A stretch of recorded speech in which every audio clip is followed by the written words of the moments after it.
বঙ্গে এসআইআর প্রক্রিয়ার দ্বিতীয় ধাপ শুরু হয়ে গেল আজ শনিবার। ম্যাপিং এ না থাকা সকলকেই এবার ডাকা শুরু করেছেন নির্বাচন কমিশন। এই প্রক্রিয়াকেই কমিশনের তরফে হিয়ারিং বলা হচ্ছে। পূর্ব বর্ধমানের প্রত্যেকটি ব্লকে যাদের ভোটার লিস্টে অসঙ্গতি আছে তাদের হিয়ারিং এ ডেকে তাদের নথি দেখার কাজ চলছে। সকাল থেকেই ব্লক অফিসে রয়েছে ভিড়। তবে অনেকেরই অভিযোগ 2002 সালে লিস্টে নাম থাকার পরেও তাদের হিয়ারিং এ ডাকা হচ্ছে।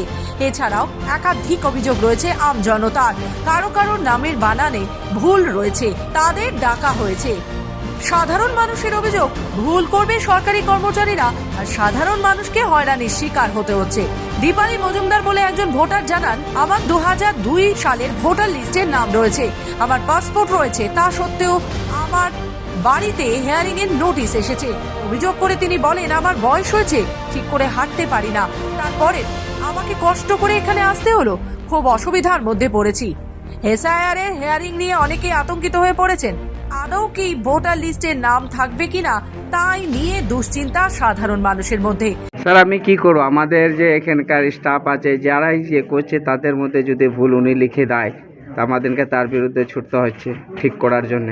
আমাদের কাজকর্ম ছেড়ে লাইন দিতে হচ্ছে। আপনার কি ভুল ছিল?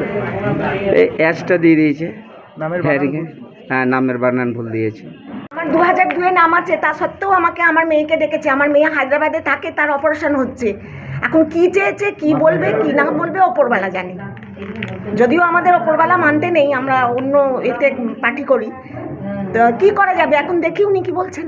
ওনাদের তো পয়সার দরকার, হ্যাঁ, এসব লাইনগুলোকে দাঁড় করিয়ে উনি ওখানে পয়সা তুলছেন, মুখ চিনছেন। পূর্ব বর্ধমান থেকে সুমন বিশ্বাসের রিপোর্ট, খবর বাংলা।